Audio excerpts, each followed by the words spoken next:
out towards Temple. That doesn't help anything. No, it's disappointing because you had the setup for it, but they were expecting for the A attack to come through the main tunnel, and obviously not from the donut position. So a little bit of a start here. I think this is, that's the first slip up. This shot though, yeah. So dirty. He's just sliding into it. All right. Nicely done from Perfecto. Double kill from Hobbit. That's all she wrote.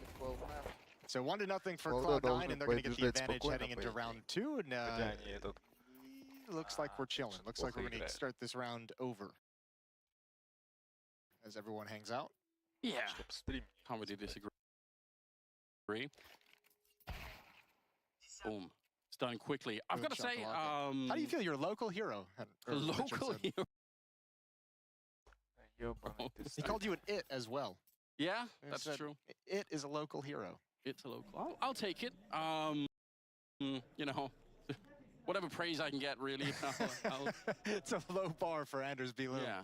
I guess it is local. I always think of Copenhagen as being quite far away, but I only live 30 minutes from here, so I guess it's not that far. But just in Danish terms, a 30-minute drive is a long time, I reckon. I realize in the US it's different. Yeah, well, no, I think it's more just I can't really name another city other than Copenhagen and Odense, really. So I think fair. Everyone's just from Copenhagen if you're Danish. Yeah, I think that's reasonable. I mean, it's about true. Like 1.5 million people or something live in the greater Copenhagen area. Okay. Out of the 6 million that exist in the country. Yeah, so that's a decent chunk. Yeah, it's a good bet anyway. Like, you're probably right on if you say that. Well, who do you have winning this one? Is anyone going to pick anything other than Cloud9? Like, it's going to be hard to justify that, I think. I think we're going to have a lot of those. Yeah, I'm going with Cloud9, just to answer your question. Yeah. That'd be my pick as well. I think it's going to be hard, especially in this opening stage. There's some tricky matchups in this opening round. This just doesn't feel like it's one of them. This one doesn't feel like there's a whole lot of win conditions for the Ecstatic side of things. Outside of some massive underperformance from Cloud9 and a massive overperformance from like an individual on Ecstatic that you'd really need, it just seems like there's too many things that would have to go right. One of these type of matches where the best of one format probably is super helpful to Ecstatic if they can have that one, right? Because, at least you can have one sick map that nobody saw coming, but obviously winning a full best of 3, I think it's going to be a little bit of a different matchup for them. Sure. But they did perform really well at the RMR. I mean, I was impressed. I thought, there were a lot of other Danish teams that we thought were going to go through. So yeah, and more power to them. Yeah, they didn't exactly work out that way, did it? No, it didn't. I don't know why it has to be that way. It is interesting having this be like the main Danish representation at the first Copenhagen major. It's like that time. You remember when DreamHack put on that thing when they had like 3 different Swedish teams playing? It was like a Welcome to Sweden vibe. Like one of the first Malmos or something? Yeah, well, this was in Stockholm. They had like one with Fnatic and NIP, and I can't remember what the third one was, but it's like a whole thing, and like welcome, like I think very games where they're playing, it was like a whole, they're like, yeah, we're Swedish. We're at the top of Counter-Strike. You can come chat, and they all just got blown up.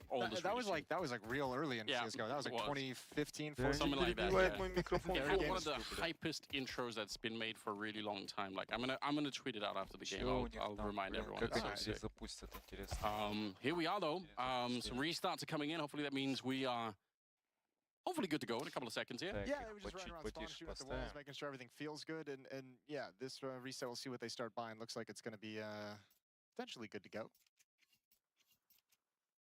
Nope, I'm wrong. Wrong again. How's your vibes currently on the map of Ancient? Are you enjoying the map still? Yeah, I love it. It's kind of, I guess, a little bit. I mean, I like the way it plays a lot. One thing I don't like is like the spawn changes back to what like they originally were. Yeah. Into CS2, I would like to see them go back to the reverted, like a little bit more aggressive, so there's a little bit more chance for like meeting in the early round. It feels like we've gone back to that world where teams frequently sit behind utility. Yeah, true. The nade blowing up in smokes obviously helps alleviate some of that, but it's not like an every round occurrence. Always that you're going to challenge through that. But the map in the mid round is a glorious, is a beautiful tactical maneuverability. Yeah, I've really come around myself. I think I was a little bit more sour on it to begin with, but I do kind of like it. Okay. A nice tower that's been built in the middle. Knocked down by Hobbit and Ace in the second round. Yeah? That's how you want to get the major started, really. Even if it's just against pistols, it still feels pretty good. Yeah, that feels so good. That stack actually backfires. Hobbit got 2 kills before he even realized it was a 5-man stack, and the verticality doesn't do anything. So Hobbit gets away with an ace. All 5 kills in the second round. And that's a confidence boost heading into the first gun round. There was no investment from Ecstatic, so no big deal. You're going to laugh that one off. And we get started with the M4s and utility. Third round, such a scary round here for Ecstatic again. We're talking about a bit of a miracle. I think you framed it nicely. It has to be Ecstatic overperforming. It has to be Cloud9 underperforming. And that has to start right now. They can't really be slow out the gate here on the CT side. Deep CT smoke at the double doors, but nobody's going to work with it. Boomic is going to lead the way. Perfect flashbang, but good job holding on. M4's doing some work. There's a lot of bodies here from Ecstatic. Dragon coming in, takes down one. He knows there's a second one back there, but he can't beat Axile to the punch. Dude, there's 4 CTs. Look at the exits on the minimap. 4 CTs where they died inside the bomb site. If you cannot hold this bomb site with 4 defenders, woo, that's bad news for the rest of the map. There's nowhere to go, right? Like, I guess there is, you could put a 5th player in there and just not defend the rest of the map, but obviously that's gonna feel really, really bad. Phoenix already smoked out, flashed out. They have another Molotov behind it even. Actually does get a kill on Axile through, but I don't think it improves the situation that much. He's got no kit. Should be able to do this. No kit as well. He's just got to risk it. Yeah, has to go for it. Puts up a bit of a smoke. He's got the grenade up, trying to jump his way through, but Electronics on the other side. 4 people defending the bomb site and still not able to come up with a victory. And most of them focused on the B ramp as well. They had enough utility down in cave to make sure that split was not really joined in any efficient manner. And it's just fantastic trading. 2 players here. Hobbit gets the trade. Next up, Axile's going to get that trade, the follow-up. And then you're like, oh, there's way more people here than I expected. But man, the fact that this collapses with all 4 players there is got to be heartbreaking, because it feels like Ecstatic had the right read, the right shift, the right rotation, and it still doesn't pan out in their favor. Well, yeah, I'm not a lot to work with in this round. Obviously, it's going to be pistols, a couple of upgraded ones, a single smoke. That is about it. You're right, though. They actually were looking at the B ramp. That's usually my #1 criticism for anyone defending the bomb side on the CT side, is that feeling that sometimes people, they show up, but they're never expecting for the Ts to really be there, and they get caught a little bit sleeping. But kind of looked like Ecstatic were at least aware that that could have happened. Well, yeah, sure. Especially on that round when you know there's going to be a little bit of a low buy coming in. We'll see how they fare moving forward. This round's nice and easy for Cloud9 as they just shift in and walk into some fights. Again, unarmored USPs, a couple upgraded pistols with light armor, but no real stopping power for this defense. And Cloud9 now have the entire map at their disposal. Taking their time here, but can't really blame them. Again, there's so much on the line. This kind of a format, losing these early best of ones can just set you up so badly. Take it easy. 5-7 at the back of the bomb site. USP, not enough stopping power to take anyone down. Hobbit having himself a fantastic start to the series. Yeah, he's it's always feels good, and they brought it up on the desk as well. Hobbit saying he felt a little bit more nervous, a little bit more stress and pressure at the RMR. Now he's in his kind of comfort zone. He's been here plenty of times. Major champion himself. Yeah. Major MVP, if I'm not mistaken, as well. It's crazy to think about, right? Yeah. Like, it was one of the freakiest major runs that really nobody saw coming, with Zeus obviously departing Na'Vi. Yes. Playing with Gambit. Like, no one thought that was going to happen. All the way back in 2017, PGL Krakow. Yeah, what a time. And a pause taken from Ecstatic. They want to talk things over. They get the op out on Salazar as well. The desk had plenty of nice things to say about him with the AWP, his clutch ability. Just to talk up the map a little bit, I mean, I think one of the cool things about the map is that you can do some of these more exotic plays on the CT side, where you maybe go like double into the A hallway and push forward. But obviously it's very risky, especially when you lost 4 rounds in a row. It probably feels really hard to make that kind of a play, but they need something, because Cloud9 are showing us round for round here that when they get the real estate, when they get the chance to take control of the map, they're going to do it. And doesn't look like the Danes have a lot to say about it. Well, and also like the next step is for Ecstatic, right? You have to make Cloud9 kind of respect your ability on defense. defense in some level. You can't give them the confidence to just work the map in whichever way they please. And that's going to be their first goal with this buy coming in with the AWP on board is let's get an opening kill. Let's make things difficult. Let's make Cloud9 actually challenge and work for it. Because if they just start steamrolling and building up momentum and, you know, as they go, able to access the bomb sites at will, then it just kind of turns into a very one-sided affair. And if you're Ecstatic, this has to be the round where you provide some resistance, get around on the board, put a stop to what Cloud9 want to do. Yeah, hopefully they're going to find a way to do that. Time is running out really, really swiftly. Again, the MR12 format. MR12 BO1s can go very, very fast. They really can. They can go very, very quick. Maybe even quicker if you're actually the people playing. I think watching it, you get like a little bit of a breather. When you're playing, sometimes it's just like boom, boom, boom, and it's done. Yeah, you know, there are certain games as a player where you just feel like you kind of like snap back into reality. You're so focused on the game, and you're like, oh, we're down like 8-1, 8-0, and you're just like, I can't even really recall playing this game entirely. Like they can go really fast, especially when it feels like a team is just supremely outmatched by the other, like in the nature of this game. So Ecstatic gonna try and slow down time.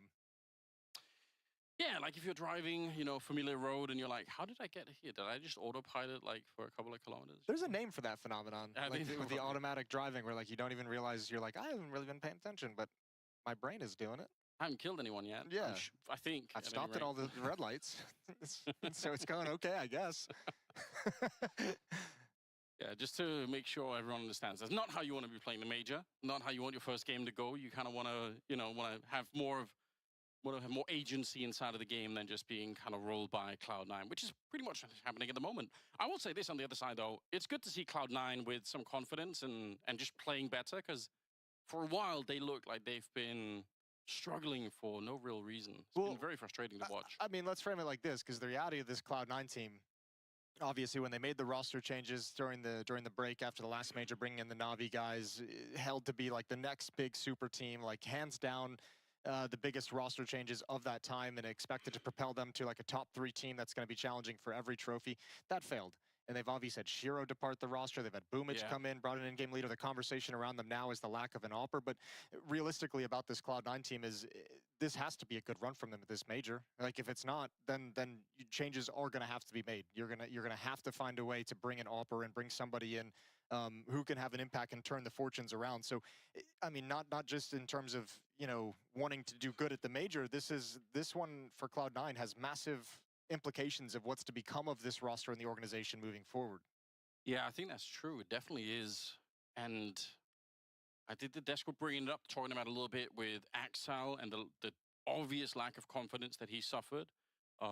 Would have been, I think, at one point like one of the top 5 or something riflers in the world. And in the online era, after coming out of the online era, guy was a beast. Top 3 rifler for sure. And I mean, everyone was kind of looking at his demos and how he was playing the game on an individual level. And yeah, that I don't know if it's a lack of confidence. The transition to CS2, something's not right.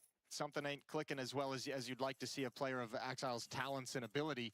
And that's one of the big goals of this Cloud9 org. It's got to be to get him online, to get him back into that shape and get that impact back in the server. Nice early smoke, but in truth, Cloud9 are going to be pushing right through. A little bit of a boost up, and he did see just the top of his head, but unable to pull the trigger in time. Yeah, they know to be real careful about that one. You can see the opening of this round as well. 3 players in middle. The B defenders throwing utility to slow down the cross towards the ledge. Molotov and nade combo to activate that mid aggression. But as utility starts to fade, they've used a lot of nades to get these aggressive positions. Cloud9 is happy to just play this slow and play it patiently. If you look at the utility, Ecstatic has 1 smoke remaining on Queenix. That's it. And he's in Donut. So these B defenders are like, we got nothing to stop anything. It doesn't feel good, does it? Cloud9 kind of letting it simmer a little bit. Expecting a reaction, which they were right about. A little flick there from the AWP. Doesn't really do anything, but still shows they kind of have a good understanding of what they like to play with. Moving forward into Perfecto. He's got the AWP, and it's Paddy to go down. This is perfectly played from Cloud9 so far. They see the aggression. Perfecto sees the aggression coming down ramp, so they take space over in cave. That's going to allow them to split into the B bomb site. There's nothing to defend. Axal's lurk activates. He shows presence. He keeps 2 defenders here. That leaves poor Nodius all alone.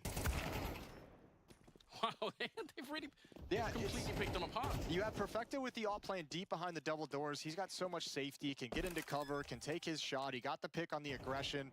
Meanwhile, because you know there's so much presence on ramp, there cannot be presence holding onto cave, so you take space in that fashion. And Cloud9 just play picture-perfect Counter-Strike and work this defense.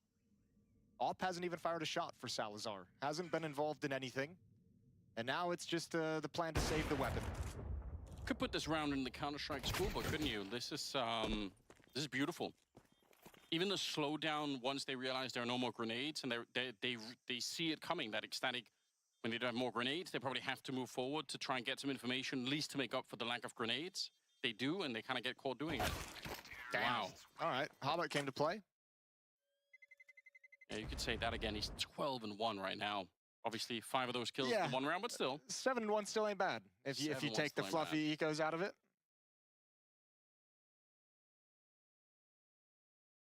Boomich, could see he can hardly sit still in his chair. He's just electrifying at the moment. Some of these kills are even fairly pedestrian. Shooting a guy locked in a corner. It's the nice thing, 1 versus 1. It's the nice thing about playing just a really smart tactical game is that it does make your job easier down the stretch. Yeah, we're not talking about huge clutches or anything crazy like that. 5-7, just getting completely out-timed on that one. And this is what I mean by, you know, trying to slow down and trying to temper the confidence of Cloud9. I mean, they know they're up against a half buy, so there's not, you know, a whole lot of danger to it, but still just an A rush, and Hobbit just kind of even swings through the edge of his smoke just as it plumes, able to grab an easy one. Ecstatic's going to come in and try and get some kills in garbage time because this round is not going in their favor. Yeah, I mean, that's... We'd be happy right now if they get a couple of kills and steal a rifle. Like, that's kind of the bar is set so low right now for Ecstatic. Just do anything at all at this stage of the game. It's already been too much. They've already lost control. If he can grab an AK-47, that ain't bad at all. All things considered, he has a smoke to cover him. He walks up and gets it, and he's looking for anyone to exit. So he should be able to hold on to this AK-47. Bomb's going to go off. Wants to do a little bit of nade damage to cause the explosion to take down Electronic. Oh, and he survives with 3, but Exile does fall. And a good recovery of the AK-47, so something to be happy about for Ecstatic. It's a real thin silver lining here, I'm not gonna lie. But, yeah, we'll give it to them. We're scraping the barrel. Looking for anything that we can. It's like, please, something that we can say that's gone in their favor. It's been very, very thin at the moment. 6-0, leading into the round number 7. Paddy with no kills. Kragan and Salazar there with 1 kill each. 2 on Queenix and Nodius. They're averaging 1 kill per round. Just put it that way. 6 kills across the entire Ecstatic team, so it's not pretty. It's not great. No. This time they go for control of B lane. And Cloud9, it looks like they have an indication. Hobbit and Boomich fell away from the double door, so Hobbit will come back into a lurk position. A lot of resources for Ecstatic again on this side of the map, and Cloud9 is going to start progressing through A main. Salazar's got to find a way to get this AWP in position to have impact on the round.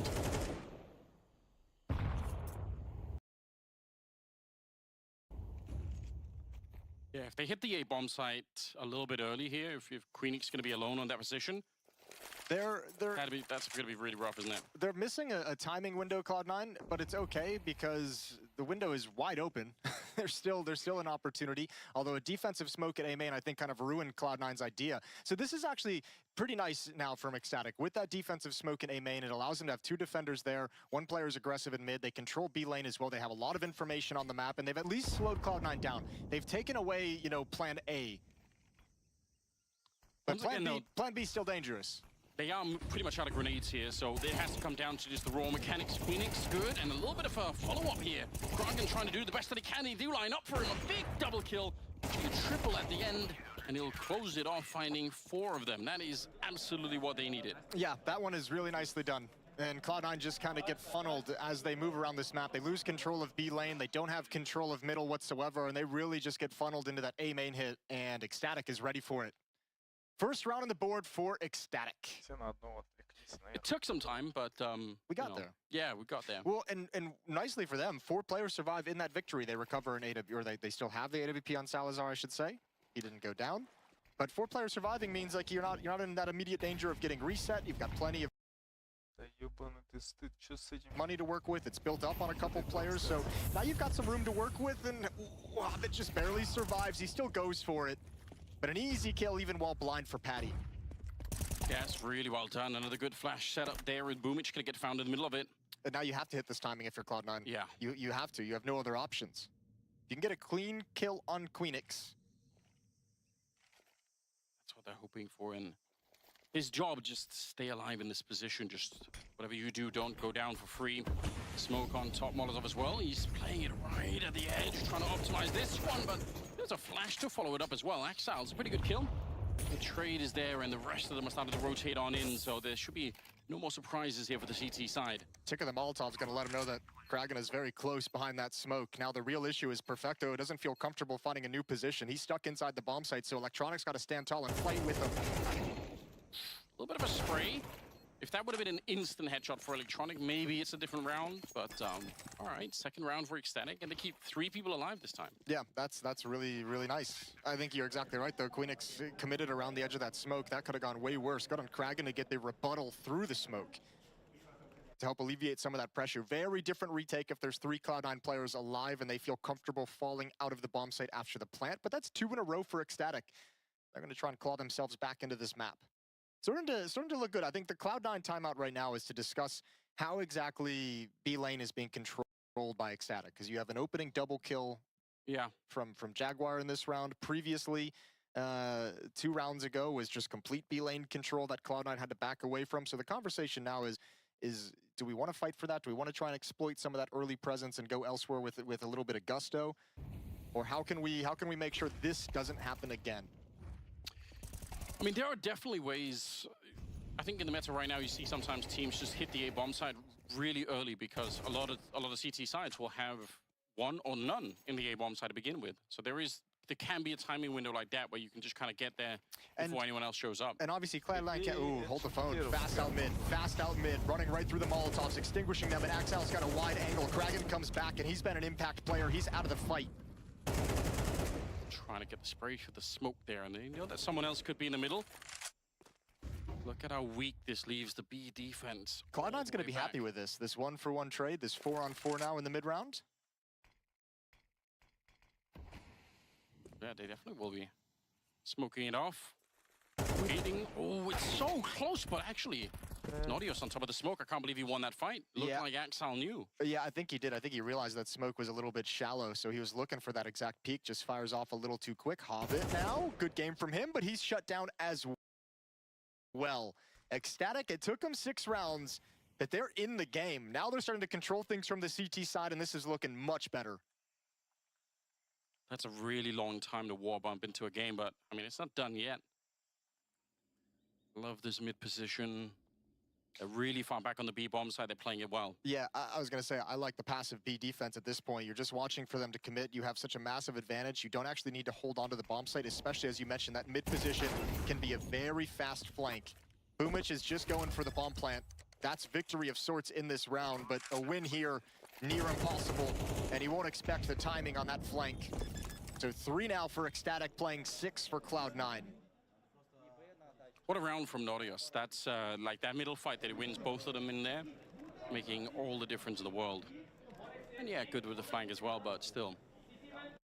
The early kill on top of the smoke against Axile is probably what really made the difference. Okay, this starts getting a little interesting now. Cloud9 yet to, even out of a timeout, yet to find the solution, the fix. The mid play, I think, actually was successful. I think they're happy with it, but losing the engagements after the fact. Axile getting picked off over the top of the smoke.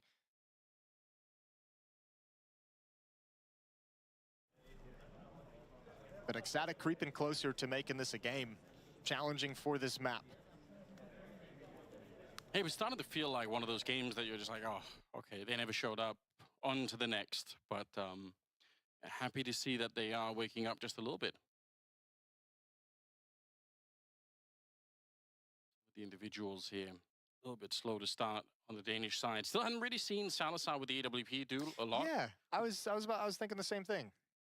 But we saw during the RMR, we had some great rounds out of him. There definitely were times when he went missing on during the RMR as well, but I feel like once he's firing off, I mean, it's a decent map for it. Well, it's also, it's no necessarily huge criticism on him. If you think of the way this map is played, obviously Cloud9 just, 6 rounds in, there were only 6 kills total on Ecstatic going into round 7. But then after that, the success of Ecstatic's defense has been controlling B lane aggressively, controlling mid aggressively, and the op just not involved in those kind of plays, right? Now we get an explosion towards this B bomb site. Boomich trying some shock and awe, and he's gonna make his way in. Could there be anything more Boomich-like? Jumping through the Mac 10 as everyone is flashed on the other side. But look at this. It's a pretty good comeback into the round, actually. Kragan looking to see if he can do it at range. He's going to beat that Mac 10 every single time. Axile on his own. Shot in the back. Didn't even have his rifle out. What a recovery from Ecstatic. They were going to lose that round. Yeah, that round is one. I mean, the one kill, we just called his name, Salazar. Taking down Boomich and making sure he doesn't get killed, making sure that Cloud9 can't control behind the cube on the CT side of things. That bails them out massively. Alleviating that kind of a pressure with that kind of aggressiveness from Cloud9. Obviously, Patty, who's been aggressive in towards Jaguar, is able to get a quick flank down lane, hold for Perfecto to lurk through that smoke last as the trailer. And all of a sudden, Ecstatic's within 2.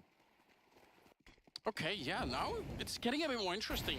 They're saving the game for us, and we appreciate that. First game of the major. First game of the CS2 major, mind you. Some good stuff here. Hobbit. He was flashed. You see that flash coming in from the CT side, but it wasn't quite enough. And Patty's dead as a result here. Yeah, Boomich. He knew someone was waiting for him. Going to be taking down Queenix. It's a little bit too much of a good start here for Cloud9. How will Ecstatic bring this one back? They almost have to risk something here. Oh, the risk is Kragan. Now you have the op in position as well. Electronics already creep past it. He hears those footsteps. He's going to step right through this smoke. He knows there's not enough players to watch for this kind of a play. And with him in this position in Red Room aggressively, Cloud9 can now just kind of pause and wait, look for that response that you're mentioning. And once they see what the response is, then Electronic can put all the information together and make his play. Yeah, very, very patient here. They knew someone had to be coming, and they're not wrong about it either. Flash around the corner. Even if Nautilus wanted to push out into that one, he probably cannot. And Electronic's gonna wrap on this B bomb site. Nautilus can't really do anything. Boomich goes down to the op. All right. Look at the health on Hobbit. He's so low, but still alive. Another triple for him. He's 18 and 6 right now. The more veteran players inside of the server. Maybe the most veteran player in the server. Yeah, perhaps outside of Electronic. Crazy. It'll be a 7th round for Cloud9. They're really doing a great job once again. I think big difference here, getting this one last round on the board. Getting this last op as well. He's boxed in. Yeah, you're right. Oh, he's trying his best. Smoke on one side, fire on the other, trying to see if he can pull off some sort of magic trick inside, but instead, headshot through the smoke as Perfecto takes him down 7-4. One more round of the first half up to come. Yep. We'll see if Cloud9 can build on this lead or if Ecstatic can keep it as close as they possibly can. This time, this has worked so many times throughout the half, but finally Cloud9 put a stop to it, looking for that exact flash peek that Patty's done a number of times to get a double kill, to control that lane. This time they shut it down, able to pick this defense apart. Such an advantage very early on in the round that Ecstatic just didn't have a whole lot of good options to play. Deep utility. Oh, that is, he's run into 2 grenades. I thought they were going to get slowed from the first one, but they still did the run boost somehow. It didn't slow them down, but they've taken a lot of damage just to get this mid control. Nice blowing open of the smoke there in the middle, but somehow Kragan, in spite of the earlier grenade damage, quicker on the trigger and actually getting the frag. That's an interesting way to get the kill. I think Electronic tucked into that corner didn't actually have an angle to really spot him all that well. Nice idea. They knew the mid-aggression was going to be there, but it goes the other way. So 4v5 for Cloud9. Going to try and convert after an opening kill loss, and Boomich misses the jump up, so a little bit of noise made. Still 3 defenders at this B bomb site, and this time they've emphasized holding on to Cave with a vertical stack. 50 seconds on this one. It looks like Cloud9 want to end at this B bomb site, but I think they almost have to apply some kind of pressure in middle. Make Ecstatic think that there's potential for Red Room, although Queenix is watching that. Now they're kind of stuck in Cave. The stack works beautifully. How has he done so much? That's Krogan getting 3 kills. Remember, he got double naded in the middle and put down very low on health. He gets a 4th once again. My God, he's out of control in this round. Goes for the ace, but will be shut down by Perfecto. But you've got to assume that he's done plenty enough here. 20 seconds left. Don't see Perfecto winning this one alone with an AWP against 3 people. Can't believe that the round started so badly for Krogan, and still he ends up here. What a half he's had in terms of recovery for Ecstatic. Remember, he got a triple kill in the first round that Ecstatic put on the board with a large push towards the A main and into the A bomb site. He shut that down. Here he gets this quad kill. You had an impact from Nodios, who had 1 round, Patty, who had a good round, and all of a sudden, Ecstatic is right back in this. They're within 2 going into the second half pistol. So not a bad recovery whatsoever from the Danes as they're looking to cause an upset. So shuffling the sheets, going over to the CT side of the playbook.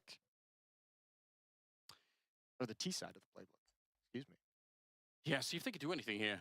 I think winning a pistol round is going to be really, really important for them. But I'm impressed. I'm impressed they managed to make this kind of recovery. It didn't look like that was going to be happening at all. Cloud9, so comprehensive with Hobbit. Just spearheading his way through the early part of the game there. 7-5 is the scoreline. Going into the second half, you can see Hobbit there at an 18-7 scoreline. That's pretty ridiculous. Yeah, that's beastly. Although, a scoreline like that, and then you look up at the main scoreboard of 7-5, and you're like, man, I feel like we should have had maybe a couple more than that. Yeah. Blame the teammates, I always say. Name and shame them. All right, Ecstatic. Utility is going to be coming towards the B-bomb site. They're going to split this. 2 coming up ramp late. The main thrust coming through Cave with Utility. Boomich is going to spot it out with a quick jump and then fall back behind the smoke. Hobbit's got to be real careful at this angle. Tapping away with the USP, but it'll have to be a 5-on-5 retake. No picks through the smokes come in. And good utility from Ecstatic has at least netted them a bomb plant. At a strong post-plant position. Yeah, this has actually worked out incredibly well. Wish they had another Molotov to try and stop the bomb from actually getting defused, but they don't. Shot right through, and as it fades, look at the aggression coming out from the T side. Krogan lands a headshot as well. It's more time off the clock here, and he's going to keep it going. The clock, it's got so many bullets, and he won't stop here. 2 versus 3. Krogan looking to do a little bit more. He didn't even reload. Finally, he's going to get a chance, but it doesn't even matter. Queenix will take the rest down. It's a beautiful round from Ecstatic. Yeah, really is. Nice and simple. Utility up in the 2 choke points. Nobody inside the bomb site from Cloud9 playing it passively, and the retake just gets shut down. I don't think Cloud9 expected the battle to occur just as that smoke faded, right? I think they thought they'd be able to kind of get that long angle to kind of wrap around the cube. But Ecstatic was right in their face from the moment those smokes disappeared. Good P250 work from Queenix down the stretch, and Ecstatic get that all-important pistol round, now within 1.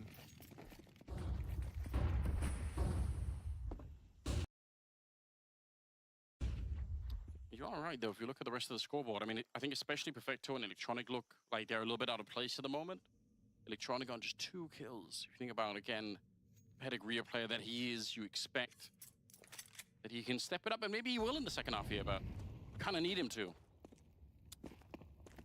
Another player who had the in-game leader responsibilities that he switched into from being a star player, now trying to find his game back. It really hurts some players. Those decisions from stars to switch into IGLs always makes me nervous for this exact reason. Just 1 game, so we're not taking too much from it. Oh, that from Salazar, if you see that in slow motion, that's gonna look sick. They ran into the shot, I think, on the second one. But yeah, pretty...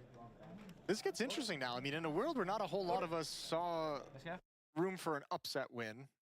Yeah. Let's see how these first gun rounds go, but Ecstatic have themselves in a great... Considering they started down 0-6, pretty wild to consider. Well, they're making a great case for themselves right now. They really are. 7-1 run for Ecstatic to get to this point. 3 FAMAS on the board for Cloud9's defense. They prioritize a little bit of utility.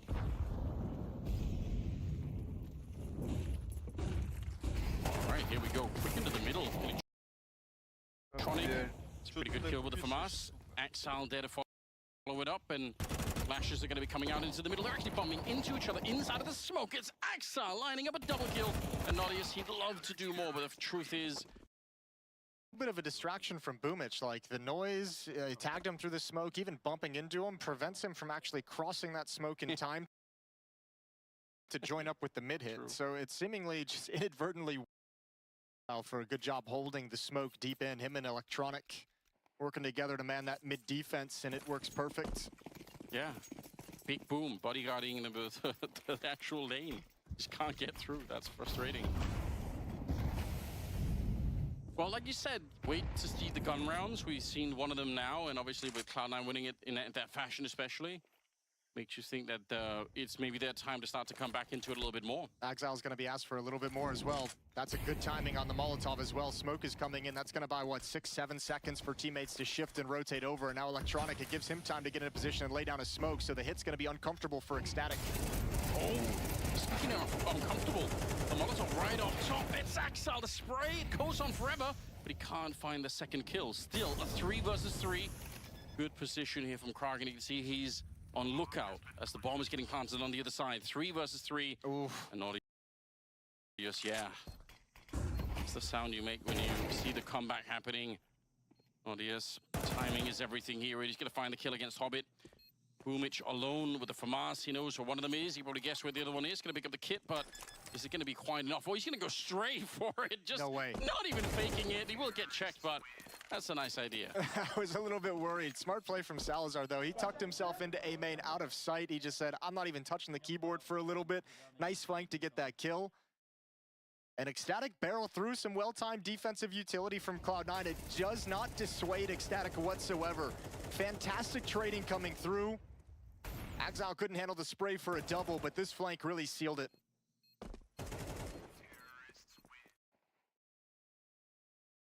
That Molotov that goes to the back of the bomb site so that the reinforcing player just can't do anything. What a frustrating experience.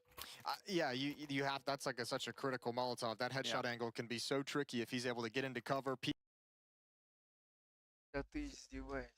at will, you have so much attention waiting for the re-peek, and that's where his kind of teammates and his reinforcement can have more impact. So forcing Electronic to commit to a fight out in the open at range. It's the kind of grenade that really levels the playing field too, because the CTs had put down smokes in the main entrance, so you have the disadvantage of running out of a smoke, but it makes up for it when the other guy's standing in fire. You're like, all right, cool, we'll trade it like that. And let's be real, it's an easy Molotov to know. It's not a tricky lineup. You bounce it off the wall. You can, if you know your geometry, you're fine.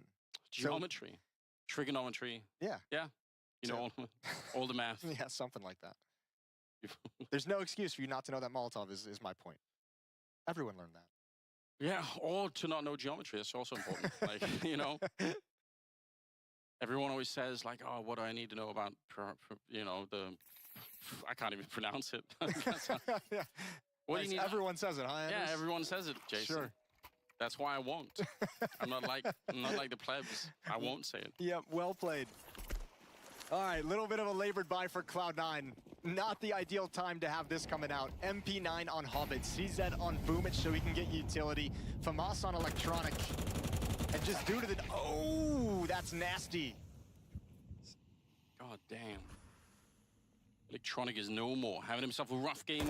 Up to 4 kills, sure, but... And it's early access, early in the round to have access into middle. Oh, nice dink. Paddy's going to be forced passive. Oh, no, he's not. Not at all, actually. How is he doing so much damage? Exile falling back. He's almost got a triple on that one. So much output, but is it going to be quite enough? They still have the bomb site, and they are swift to put the bomb down here at Ecstatic. They're not really delaying it at all. What can Cloud9 do in this one? They're so far away. They're already pulling back. That's a really good assertive call from Cloud9. You get that mid pick real quick and easy, and you know that's going to be the next defender. Remember, Electronic, the guy we saw slide into the bomb site as well. You know that's the support system for the A bomb site. Anyone else trying to recover that position from the B bomb site is going to be 2-3 seconds late. You could see Boomich turn the corner and CT spawn, and Queenix is already swinging wide into the bomb site, holding him at bay. So a good call to exploit the kill that you find in middle. And Exile did actually a ton of work, all things considered, the position he was in, just not able to slow down that hit whatsoever. And Ecstatic has taken a lead. It's now a 9-2 run. from 0 to 6 to 9-8. Cloud9 fans in shambles right now. I can't believe what I'm seeing. If you started watching the start of this and you were rooting for Cloud9, you would have been on such a high, and then ever since, it's just your face like slowly crumbling up more and more. Like, no, why? Why is it happening? And it's not the first time that we've seen this from them. Like, it's just there's something about this lineup that is hard to get super excited about. They are one of the heartbreaking teams. Yes. Molotov going to get extinguished. 2 players trapped inside that smoke in Cubby. Not aware of any pushes, so having to deploy Molotovs to make sure nobody can swing on this fragile position.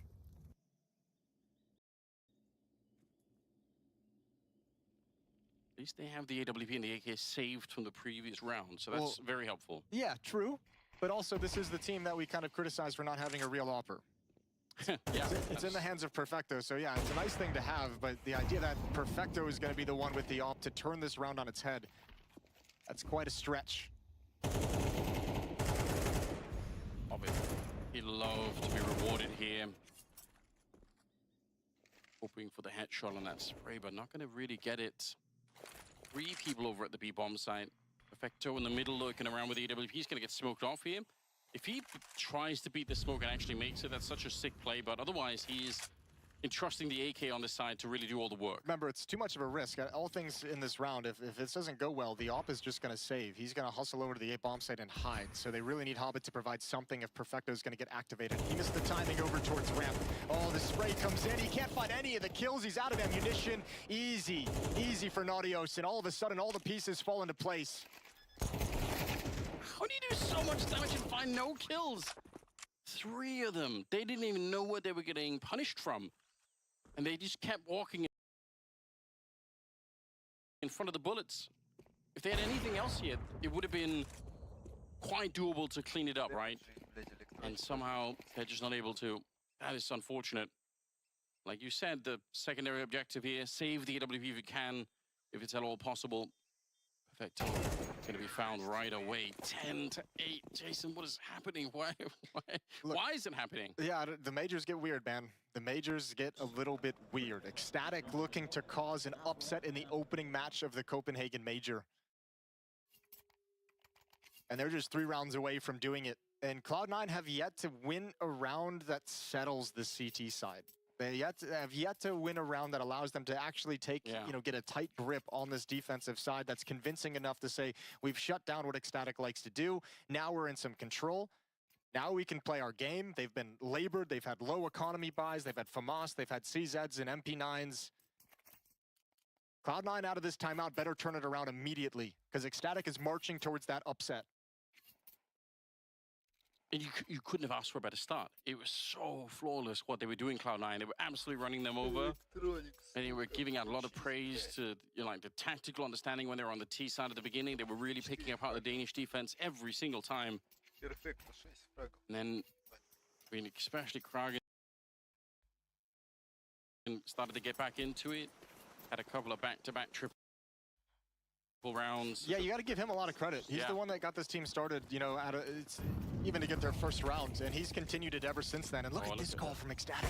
It's sick, isn't it? It's what I talked about in the first half. Sometimes they win this call out of spawn, there's nobody at the bomb site because they're in middle. And I mean, this is just calling based off the success you've had, right? Yeah. Oh no, Cloud9, 5-on-5 retake, and that's a rush without using a whole lot of utility. There's still a smoke, there's still an extra Molotov to delay the retake even further and make it disjointed.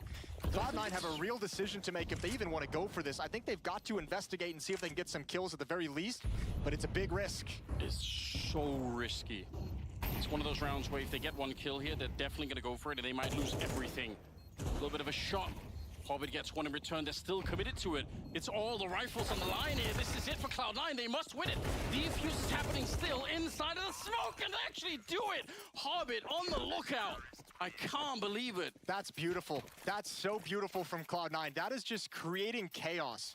Smoking the bomb, get on the defuse, and have everyone else hyper-aggressive to make sure the attention of Ecstatic cannot be on spamming the smoke for the diffuser. And everyone from Ecstatic is so passive. Molotov forces one player into Temple, two in A main. There's not enough bodies actually preventing Cloud9 from entering that bomb site for the retake. Not enough people there to prevent Cloud9's first step. We talked about heartbreak. If Ecstatic end up losing this game, this is the round they're going to look back on every single time. They're going to say, we had it. 5 people alive with the bomb planted. Now they're going to try and put some pressure on the middle. But there's 3 people here. Same setup for Cloud9. 3 in the middle, nobody at the A bomb site. They just say, you're not going to do it again. You're not going to rush the A bomb site one more time. And we're going to call you on that. Oh, my lord. That retake might be momentum shifting. That is such a huge round. Ecstatic has got to feel so devastated. Getting into the bomb site clean with no issues, 5 players alive and still losing it. And now you just get shattered in the follow-up round. This might be one that turns the tides back in Cloud9's favor. On the verge of evening things up at 10. That's easily what loses you the map. Speaking of confidence and even the money to go with it as well, I mean, this is devastating right now. Oh, good timing. Good timing. I think Hobbit, he was walking away, shifting away very, very slow. He must have heard a footstep to turn around and drop that smoke, and it was needed because Ecstatic was starting to probe into that B bomb site. Salazar, Queenix, and Naughtios trying to find the solution. All 3 players over in B lane. Perfecto's up in Donut to make sure they can't fall back. They can't readjust across the map to the A bomb site, and 3 defenders here in a very strong setup. They're going to get this cave position down, but how much is it going to help them? One more smoke on the ramp. That's the last defensive piece of utility that Cloud9 have. Yeah, the rest on Perfecto, and he's, like you said, miles away, so it's up to this. 22 seconds.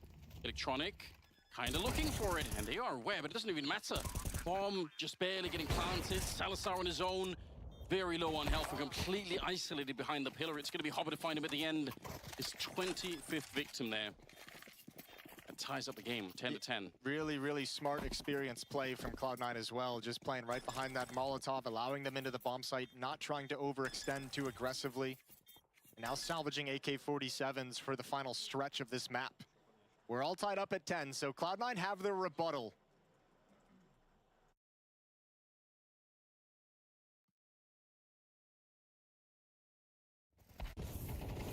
And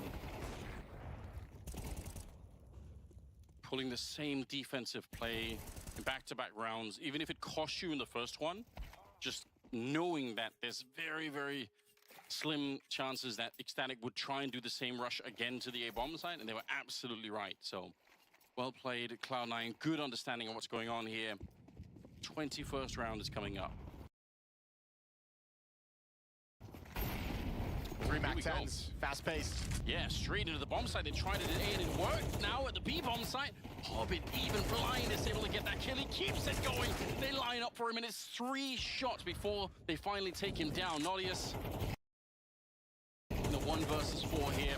It's a good start, but it is not going to be quite enough. Those like half-by MAC-10 rushes towards a B bomb site, everything falls onto that first kill. The fact that Hobbit survives, then all of a sudden Cloud9 know what's happening, and that's when counter utility comes in. That's when Boomich just chucks a flashbang into the sky over the cube and it activates Hobbit for repeaks. No one can get this trade kill. Tucks him in nice and safe, waiting for the flashes, and it's just absolutely perfect. Might even say, Jason, that first kill becomes a vector, since you were so excited about math earlier. Okay, well done. There you go. Is that the word you were searching for the whole time? No. Still don't have that one, huh? My brain is really almost not working, Jason. Sure. I'm not gonna lie. I'm doing my best to cover it up, but you know. It'll get there, it'll get there eventually. Yeah, by map 3. Yeah, something like that. All right, Electronic gets a gift. He was aiming at Kragan, finds Patty through the smoke. He's traded off. It's 1 AK-47, a hero AK on Kragan, and why not? He has been the hero in this game for Ecstatic, so give him a chance once again. 5 versus 5 with a bomb planted. That's the round that you're not able to put through. It's the knockout punch if you win it, and it's gone the other direction. Heartbreaking if you don't. That's, again, I like to talk about this a lot, but there are some rounds you just remember forever. Oh, you think that's going to make the difference, Naughtios? I mean, it's going to at least get them a bomb plant. Okay, yeah, that's a good start. It'll definitely give the $800 bonus that can maybe secure things. Boomich hearing the footsteps. He knows they're coming, but what a great spray! Boomich, 4 kills. He heard the steps. He knew they were tap dancing on the other side. He even knew one of them was going to jump through, and he still got every single one. I don't know if Ecstatic was entirely ready for that swing. As weird as that is to say. That first player jumping, I don't even mind it, but everyone after that was a little slow to get into the trade game, and Boomich is able to line up 4 kills with 1 magazine. That looked like a panic moment when you're like, oh, they're actually coming for me. I'm alone. No panic in Boomich whatsoever. I think there was I mean, obviously due to the weaponry, a lack of confidence in being able to hold off things individually, but they just line up way too much, and Boomich is loving life after that. He was real nervous, and that swing gives him all the kills, and 12-10. Ecstatic made a game out of it. They've got 2 more chances to take this into overtime. This has got to be heartbreaking, though. What a massive run that they went on to take control of this map, to take a 1-round lead, and from there, Cloud9 shut the door. It's the way that they got here. They've ended up here in the most painful possible way. It was a 10-2 run to take a 10-9 lead. That's what I mean. Like you're on top of the world at that point in time. Like it feels like you've absolutely figured it out. And that 1 round, defusing inside of the smoke with a retake from Cloud9. It was a beautiful retake. You got to give credit to Cloud9 for that one as well. I think I said already at the start of it, I don't think they should even do it because it looks so risky, but obviously completely wrong. Like, they absolutely knew what they were doing. Real sick, wasn't it? Here we go, grenades into the middle, but it's all for show. Nobody really on either side is fighting for this at the moment. It could be another B finish here if they can find one good entry, but Cloud9, they're 1 round away from winning the map. They've at least, the defense is passive now in middle. They got out quick enough and emphatically enough that Cloud9 don't actually want to mess with mid, so they forced Electronic to take an off angle and Donut. They forced Perfecto with low HP back from middle. They've opened up access to Red Room. What can Ecstatic do from here? They've got 1 smoke, 1 Molotov remaining. Other than that, it's just a plethora of flashbangs. Good little Molotov, just to clear out the first part of the cave and make sure that no one's hanging around. And he was flashed in to take a peek, but this position in middle from Kragan, I think, is the interesting one if they can play around it. Hard thing is, because they forced the defense so passive at the B bomb site, Kragan's got to be real nervous about this being watched, which it is by Perfecto at range with the AWP. And the other hard thing is, with 1 smoke remaining for Ecstatic in the rest of this round, what's your best percentage to win? If you have 1 smoke, they think it's the A bomb site. Kragan to cut off rotations, lurking in Red Room. Okay, well, in terms of numbers, they're not wrong, but what a Molotov to put down at 29 seconds. That's going to really slow them in the middle. It's Perfecto. It wasn't even Boomich. It was at range. The AWP all the way from the back of the B-bomb side, and now Electronic finally getting his chance in the sunlight to get a couple of kills here, trying to find their way back, but Salazar is on his own. 10 seconds for a 1 versus 3, and they're right on top. Oh, the shot rings through. Perfecto no-scopes him, and Cloud9 to pick up the series. Man, what a battle, though. Credit to Ecstatic for coming back into it, but Cloud9 avert a map 1 devastating upset. Good rebuttal off of a team retake into the A bomb site, and from there, Boomich gets activated. Exile has a good game. This is fantastic from Cloud9, and that's just map 1. They got some nerves going early on in this major. Unbelievable work. I can't believe it. Yeah, they're going to think back on that 5 versus 5 round, like the bomb planted. That round is going to be living in their memories for a long time. Oh, Ecstatic. I mean, every losing team always says it. You always hear the players say, you know, we had that game. We should have won it. Ecstatic had a real reason to have that faith that they actually had this game in the palm of their hands. That 1 retake broke everything wide open. We've got the Des to talk us through it. Richard Lewis, take it away. Thanks, Jace. Good to hear your voice again. Wow, man. Welcome to the major. It's going to be a hard game to analyze because there's so many emotions to even talk about before we get to the minutiae of what happened in the game. You know, Ecstatic, it was there for the taking. I mean, it really was. Yeah, I think this is where we have to start. Like, even though we painted a very grim picture about Ecstatic and how they, on paper, had no chance to go up against the ogres of Cloud9, it's not the reality of the game we saw. Yeah. We saw an Ecstatic that was ready to battle, coming back from an 0-6 start, which is supposed to be basically the doom and gloom scenario.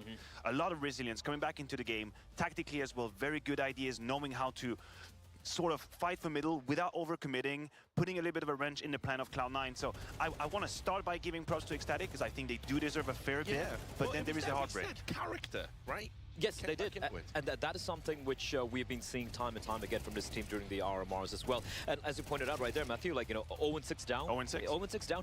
They had some good ideas. So I go back to round number 3, their first buy round. They stacked 4 players towards B for that fast B hit coming in from Cloud9. They had some pretty good reads, but they were looking a little shaky. The individuals, some team kills coming in, some kind of shaky sprays or whatnot. But once they switched on, once they're like, all right, guys, we're here.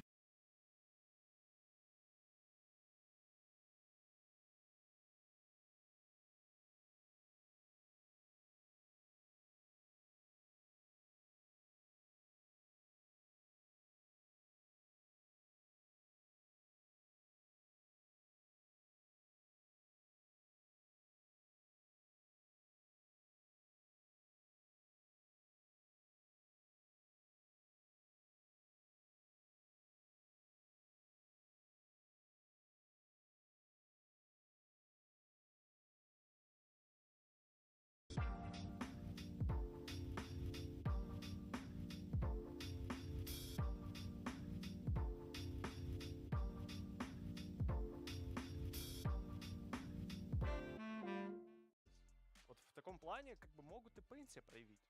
Посмотрим. Но это только в атаке. Что делать за КТ, когда Апекс перейдет в атаку? Это уже другой вопрос. Не знаю, не верится мне. Просто я знаю, как будто Апекс будет как действовать. Вот так сейчас кто-то в тайминг желтый прожал, кто-то в тайминг Б прожал.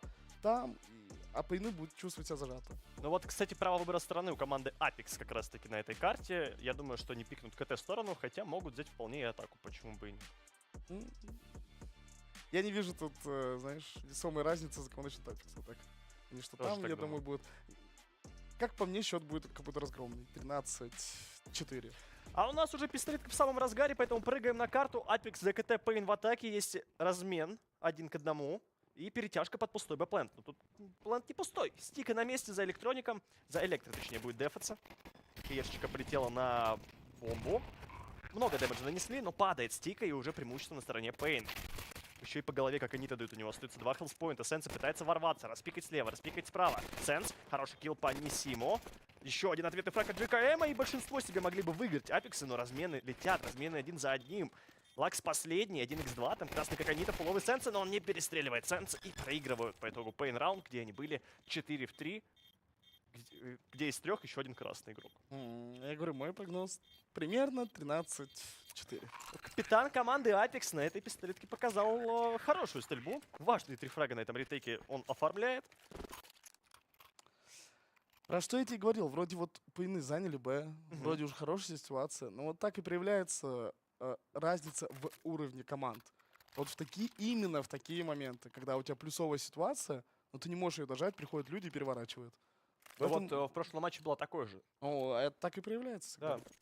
И коэффициентики от Бэтбум, друзья, уже после пистолетки 1.32 на Apex, 3.30 на Pain Gaming.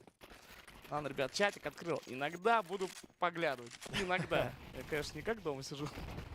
Но иногда Да-да. буду поглядывать. Слежу за вами. Видите, хорошо. Кстати, Apex играет дефолт на рампе, 2 смока откидывается. Молики там, если нужны, еще долетают. Что у нас будет делать Pain Gaming после развеивания смоков? Будут ли они занимать рампу или просто уйдут на центр или Б-плент? Обновляются дымы, как они-то даже на информацию там распикивает. Кстати, опасно действует, его могут подловить.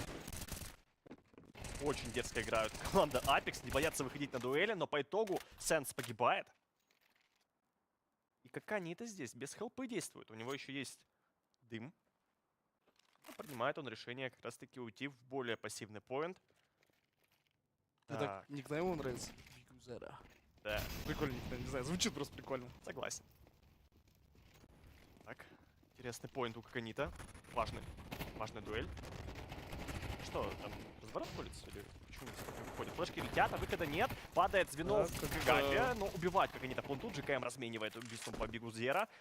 И вижу, Вот. там кто-то куда-то бежит. Чувствуется неуверенность в действиях Пейн? Да, но смотри, Навка убит. 2 в 2. 3 в 2. А просто красные игроки. Ну вот теперь уже 2 в 2. Не отпускает с бомбы Кайлза. Юзи еще падает, но какой-то слишком агрессивный поинт был. У Нисима есть молотов, и этот молотов может зарешать, ведь нету китов у Апекса. Нужно найти быстрый фраг. Молик на бомбу полетел. Нисим собирается распикивать, и не зря... Нет, зря. Он дал с первой пули по голове Стика, но Стика присел, и все остальные пули у Нисима полетели выше цели. По итогу бомба дефается, Apex выигрывает второй раунд в копилку, но выживает у них лишь 2 игрока, и команда Pain Gaming спокойно могут сейчас опять форситься. Ведь бомба поставилась, фрагов было достаточно, можно бороться за экономику. Вот там 2 калаша? Ой-ой-ой, вот это опасно. Угу. Ну вот опять, про что я тебе говорил, плюсовая ситуация. Казалось бы, они раскинули А, хорошо 3 все в было. 2, хоть и лоу хэповые, Не-не, но 3 в 2. Ты начни еще раньше. Они А. раскидывают А, у них есть энтрик. И вот они раскидывают А, хорошо, смоками отрезали, хорошие 5 флешки. в 4. Да, и они не зашли под них. Зачем-то потом ждали, стояли. Выпустили когда- почему-то первым Лакса с кармана, Мгм. он умер, и только после этого большинство с рампы начало играть. Хотя в теории должно быть все наоборот. Мгм. Ну вот я тебе про то, что это раз преимущество было в раунде. Потом, окей, кое-как они вышли, остались 2 в 3 на бомбе. Ну, 3 в 2 даже. И ничего не смогли. Ну, В этом я тебе понимаю, вот я тебе про это и веду, что видишь, не хватает. там тайминги смоков кончились, возможно, для Pain Gaming неожиданно. Ибо вот бомба поставилась, смоки развеялись, как уйти с планта непонятно. Второй игрок тоже стоит под 5 в планту. Красный NQZ не понимает, что ему делать. То ли прикрывать тиммейта, то ли самому пытаться выжить. Я, Все сложилось в ситуацию 2 в 1. я все вижу, ребятки, все сделают, не переживайте. Так, а что же делают у нас Pain Gaming? Прошумели пода, заставили уйти с рампы команду Apex. Но Apex играет ретейк рампы, потому что их 4 пода, и только один стика дефает бэкплан. У него, конечно, там еще дым есть продлить. Такой смачок опасный. Бигузера убивает Сенс каким-то образом. А, он в соло на рампе оставался. Теперь у Апексов должна быть вся информация. Выход пошел на бэкплан, Стика вырубает 2, третьего не доспрел. Подожди, Да, он он 3 убил. вырубил. Да. Что? Как же Стика Что? хороший. Стой, Стика сколько лет? Ему за 30 же, да? 29, Ну, по-моему. ну 30 плюс-минус. Вот так, так. Плюс-минус 30, согласен. Ну, как в хорошей форме. Подожди, где он третьего убил? По-моему, пока Смог, он там переводился смог, да. на 180, Там смог, там он смог. просто халяву в смог Да, закинул. там смог залетел. Жесть. Еще 4 мог. Прикинь, какой хайлайт классный был бы. Ну и пока что, вот как все у меня в голове было, что да, там пейны, они пытаются. Вроде и раунды неплохие, вроде и энтрики иногда находят. Мгм. Но вот не хватает чуть дожать им. Ну, в этом и проявляется разница в стиле. Не, Пейн молодцы. Ну, то есть видно, что они пытаются и рампу там отбивают. Ну, неплохо действуют, но не хватает. Пока что да, но они вновь форсят. Хотя, может быть, теперь это уже лишнее решение, лишнее действие. А нет, подожди. Все, это бай до 1000, я пригляделся, увидел. Хоть и купили 4 галила, но это бай до 1000. В целях набрать больше экономики. Так что все окей. Каэус. Пытался распихивать центр, но не нашел здесь пока что дуэли для себя. Флешечка полетела моменталка на мид. Параллельно с этим Сенс дал килл. Каэус перестреливает GKM, но остается красным на 9 хелспоинтах. И размен такой, я бы даже сказал, плюсовой для Pain Gaming по итогу. Хоть и красный игрок, но учитывая, какие девайсы на руках у Pain Gaming, размениваться 1 к 1 им выгодно. Даже с потерей хп. Так, готовятся они контактом выходить под рампу.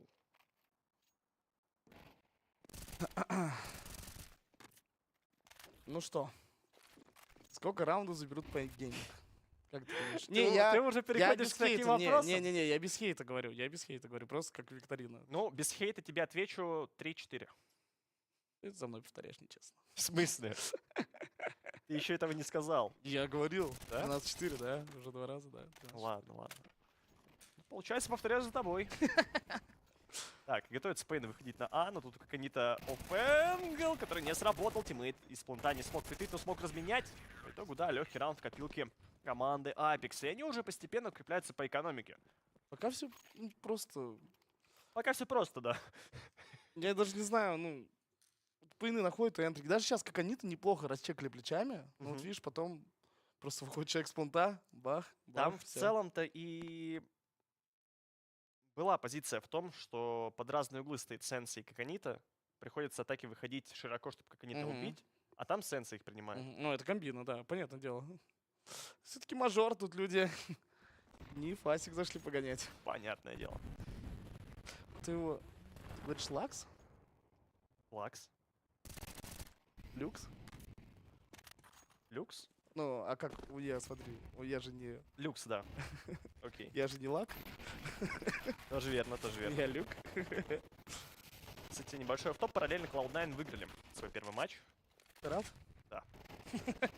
Я тоже. Но вернемся к нашему. У нас уже 2 энтеркилла нашли Pain Gaming, но 3 в 4. Ситуация максимально плюсовая для Пейнов.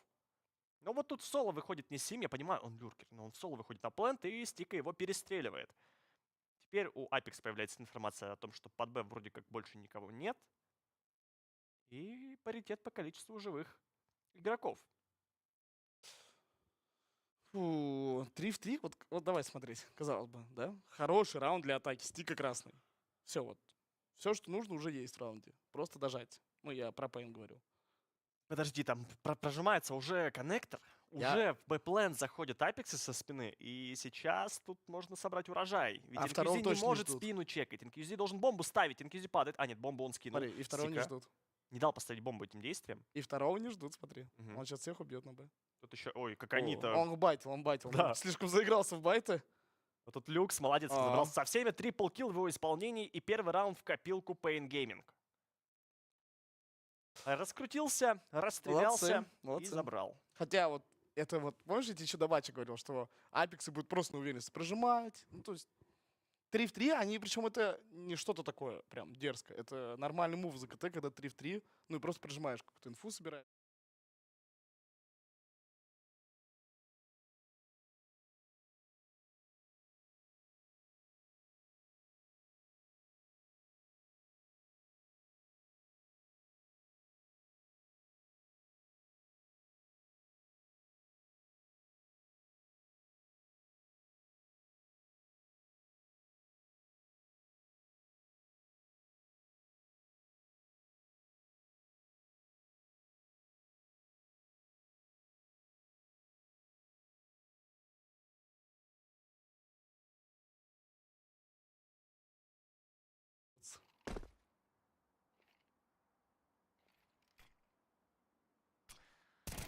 Так, Стика с эмкой падает. Не смог он реализовать свой девайс. JKM пытается разменять, и надо разменивать. Он справляется с этой задачей. Тем не менее, ситуация вновь плюсовая для команды Pain Gaming. Они выходят на плен, где один как они-то с P250. Он падает от Бигузеры. И что, и сейв для Навка с JKM. Я бы сказал, это 4-3. И неплохо, как будто бы. Я начиналось все с 4-0. Уверенных от Апекс. Угу. А тут оп, и 3 раунда. Ну ты Себе подожди, ты копилку. такую ошибку уже допустил в предыдущем А, матче. да Тут не ну. торопись. Да не, такой редко заходит. Там просто... Там ты и импехи были, и что-то еще там. И калашек подарили сами монголы. Тут так, я думаю, уже не будет. Тут будет full USP. А, ну если Навка и GKM засейвят, то ладно тогда. Можно еще попытаться как-то раскрутиться в раунде. Ну так вполне могут. Вот GKM хороший килл дает по Каузу. Ну вот Авик потерян для команды Apex. Не, хотя ладно, может тут GKM сейчас Да нет, там 2 раскроется, игрока. заберет. Тут куда? Тут очень тяжело будет Авик поднять. Подожди, товарищ GKM. Может, хочете возразить? Хочет коллаж засейвить прежде всего. И по итогу получает по голове, девайсы вообще не сейвятся, поэтому Apex отправляются на полноценный раунд на юспах. Будет, возможно, какой-то 1-2 дигла по 250-х, 5-7 может быть. И как минимум точно 3 юспа. Коэффициент от Бэтбум 1.32 на Apex, 3.30 на Pain Gaming. Просто у меня вот есть наитие, что даже если Apex и Pain сыграют 6-6, Apex перейдут в атаке, и Я с тобой Pain нам согласен. будет очень больно. Мне кажется, что для Apex сильной стороной в этом матче на этой карте будет атака. 100%. А они уже за КТ взяли 4. Но для меня Вертига до сих пор это карта атаки. Как бы тут ни говорили, Да, что и для баланс. всех в целом, потому Это что карта Винрейт, атаки. ЛТВ — это атака, все верно. Это карта атаки 100%, потому что тут очень легко в атаке выжимать КТшников, чтобы они не заняли. Вот они занимают Б-лобби, ты спокойно ретейктишь. Они занимают Арампу, ты спокойно ретейктишь, подойдешь, раскинешь в любом случае. Так что, ну... То есть КТшника, люди за КТ вынуждены постоянно стреляться, постоянно выходить, выбегать под флешки играть, а это всегда риск. Да. Там у нас прожатие идет на рампе, убивают Люкса. Поднимают, правда, UMP с него. Не самый лучший девайс выбили игроки команды Apex. Ну, теперь в пятером могут еще кого-то задавить. Вот, забыли информацию по Каеузу. Это смешная шутка, Слэйр. Я, конечно, не буду ее озвучивать. Но смешно. Так, и Навк поднимает трофейный калашников. Стика тут попытается еще какой-то фраг найти, потому что сейв Сьюсп не имеет никакого смысла. С другой стороны, мог бы подождать и уже на бомбе кого-то забрать. Сделал, как сделал. Ну, если Навк калашик засейвит, хоть что-то, то экономики у КТ вообще нету. Надо им как-то укрепляться, надо ее наращивать. Но важно, да, для команды Apex то, что они смогли сделать 3 фрага в этом раунде. Все-таки полный экономический. Засейвили калашников, выбили 3 девайса из оппонентов, не дав их экономике укрепиться. Ну, молодцы по эндгейму. В любом случае, начать с 0-4 и взять 3 в ряд. Молодцы. Да, да. Я уже, так, знаешь, наметил глаз там на 7-0, как будто, ну, что сейчас вообще никакого сопротивления не будет. Они тут приятно удивляют. Нет, ну в целом ожидалось, что Paint без борьбы не сдадутся 100%. И у нас уже заставили Апексов взять тактический тайм-аут первый. И в целом первый тайм-аут, по-моему, у нас за 2 матча. В прошлом матче, я не помню... А, не, монголы брали, ладно, была пауза. Один точно брали. Но не так важно.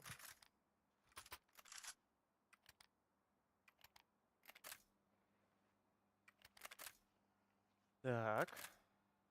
До сих пор некомфортная экономика для команды Apex. Там только у Коконита есть накопление в виде $1900 сверху. И, кстати, киты он не покупает. Хотя, мне кажется, одни киты на команду можно было бы вполне и взять.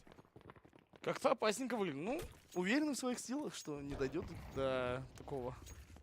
Да, может даже до такой поздней стадии бомбы, что они прям придут и тейкнут за 3 секунды. Ну, смотри, понимают Пенгейминг, что нужно как-то под Б активнее играть, ибо там стоит один опор у команды Apex, они начинают 3 пода, 1 мид, 1 Б. И это уже читает Пенгейминг. Если получится убить стика без потери, это халявный раунд. Ну, конечно, звучит это просто, а на деле стика тяжело пройти. Не лучший тайминг флешки, Бегузера тут, спасибо тиммейтам, врывается, и его стреляет GKM, и про стика еще не знает, он дает один фраг, оставляет второго красным, но по итогу размены 2 в 2. Плюсовая ситуация-то для атаки. Ну подожди, там, люкс красный. Ну, в целом плюсовая, они зашли на план 3 в 3, установили бомбу. Только доиграть осталось. Вообще, да, там и утилити много, 2 смока, молик у атаки, они могут продлевать вечно молик на КТ. А люкс? Врезались в него? Нет, не врезались, он промутился в спину 3 игроков, люкс может Сейчас будет грязь, сейчас будет грязь. Раз. Первого. Ну, ладно. Если Инквизи с Авиком, который справляется с ситуацией, вырубает Сенс, и последним Навк 1х2 уже уйдет на сейф. Ведь китов, как я отмечал, нет. Ретейкать тяжело. И вот тебе 4-й раунд для Пейнгейминг. Выходят они на паритет. По моим прогнозам, это должен быть ластовый раунд для Пенгейминг. Ну, получается, и по моим тоже. Но я уже так не думаю. Я говорю, никогда не поздно переобуться. А Всё лучше осознать. поздно, чем никогда. Вот именно. Все осознать, понять. Ну, молодцы Пенгейминг. Я только рад, что если будет интрига в матче.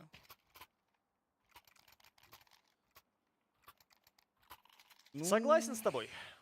Так, и обрати внимание, благодаря сейву Навка Апексы смогли плюс-минус закупиться, но там 2 МП9, хоть и фулл утилити при этом. Здесь Стика немножко не повезло, и очень хорошо промутился Люкс. Все-таки, если бы он не сделал хотя бы даже 1 килл, то, я думаю, его команда вполне могла бы проиграть ретейк. Он как минимум застопил этот ретейк. Еще упил, и они начали крутиться, по нему там начали открываться, разменить его мейты. В общем, здорово смотрелось. Но вообще он должен был 2 убивать, вот так, по-хорошему. Там чуть-чуть не хватило спрайт-трансфера, чтобы по второму вовремя перевестись. Но неважно, неважно. Большинство своих утилити Apex уже откинули, остается у них совсем ничего. Важная дуэль на миду, GKM. Кауес будет его распикивать вместе с Бегузера. Но падает первый, и Бегузера перестреливает, но остается на лоу хп. Хотя бы есть разменчик. Да. Молодцы, молодцы бразильцы. Еще и люркер у нас от команды Пейнгейминг по таймингам проходит, как они-то, по идее, читает люрка. Чекает он пока что сайт, но он так может поймать анлаки тайминг. Есть ощущение, что Пейнгейминг сами не понимают, что они пока хотят сделать. Наверное, рассчитывают на то, что Люкс сможет сделать фраг, но Люкс... О, как они-то! 3 хп! Какая 3 хп! Какая же ошибка по стрельбе. Ой-ой-ой, непростительная, я бы сказал. Да, в спину не убил. Очень плохо пострелял. Но Илюкс молодец. Не расстрелял. Знаешь, обычно, когда тебе в спину стреляют, Подожди, ты 30 такой, секунд, а бомба пода. А что тут бомба делать? Ну, NQC справляется. Сенс, ладно, есть размен. Уже люрк на бегузере действует. Нет, тут все Убивая стика. Должен быть сейф для навка. Да, да. Но хочется Люкса похвалить, что обычно, когда тебе в спину стреляют, ты такой, знаешь, ментально уже сдался чуть-чуть. Не повезло. А он развернулся, и как лев сражался И до одну в последнего. голову просто Мгм. бам. Как лев сражался. Ну и молодец. Да. Пятый раунд для Pain Gaming. И снова проблемы с экономикой ожидают команду Apex. Засейвит навка или не засейвит. Все, на что они могут рассчитывать, это опять-таки 1-2 эмки будет докуплено, а остальные уже с МП-9. Ну или ФАМАСами.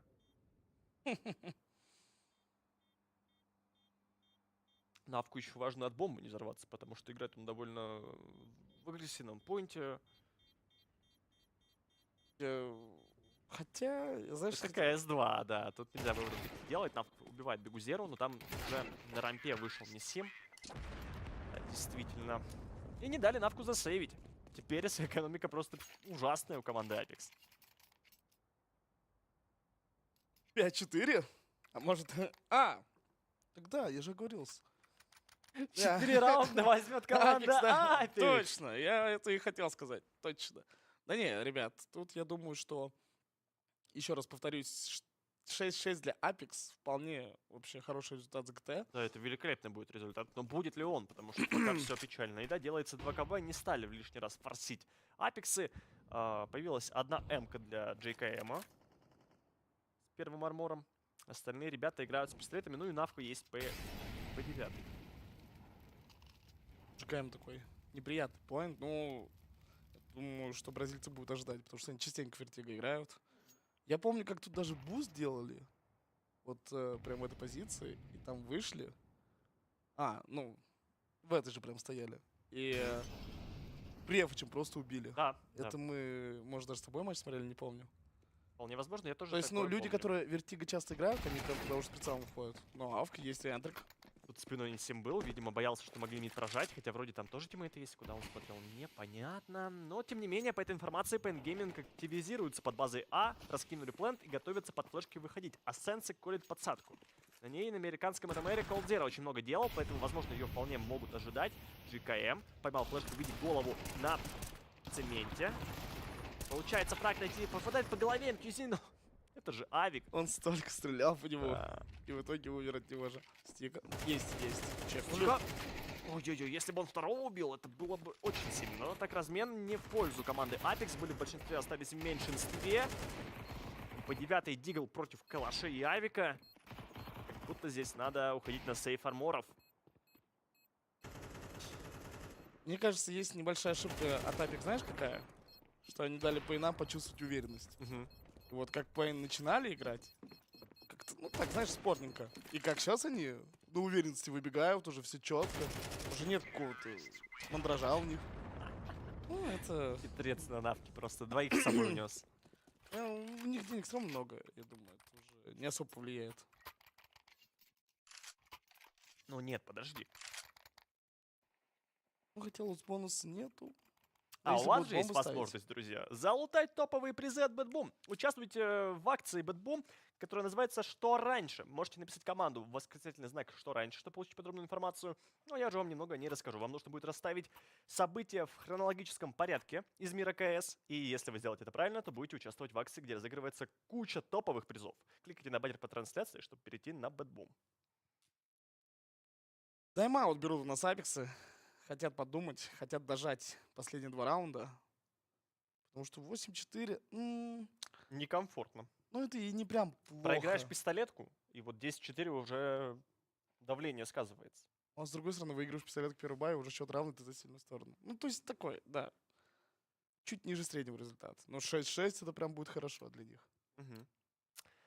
Так, Поэтому и и взяли, я думаю, появляется паузу. АВП у Навка. Интересно, будет ли он что-то дерзко распикивать. Обычно Навка, он такой пассивный снайпер, скорее доигровщик, нежели открывающий. Так, под Б размен утилити. Сим очень агрессивно действует. Смотри, за молик сразу перепрыгнул. А вот это душно, то, что Навку поставили в карман с АВП.